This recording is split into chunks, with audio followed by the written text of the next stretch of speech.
Kuna msee kwa comment aliniuliza why should you need a flip phone ama a foldable phone. Kitu yenye iko ni wase wenye wengi huwa hawaelewi, because niko sure sana sana pia wase wa iPhone watajiuliza the same question since phone zote ni flat na kunanga vitu kama ati curved screen, hawajakuwa na flip phone hizo foldable, hizo that kind of tablet hawana, zao zote ni flat. Kitu yenye unafaa unaelewa ni inakuanga ni strategy ya market.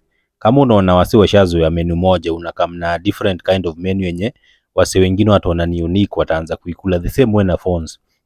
Samsung walikaa wakaangalia hii kitu hakuna kwa market, so tukiintroduce, kuna wase wenye watabambika na hiyo design na kuna wase wenye wanapendanga vitu kama hizo za ni unique. That's why wakakama up na hii foldable na flip phone.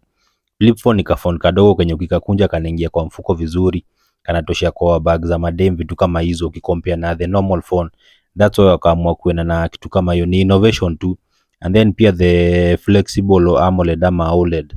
Unaona kitu kama hiyo ndio iliwa enable kutengeneza phone yenye unaweza ikunja bila kuvunjika. Ikuangi ati ni lazima utumie phone kama hii. Pesa yako ndio inaamua anyway, cause at the end of the day phone kama hizi most of them zinaanzianga kuanzia 100k.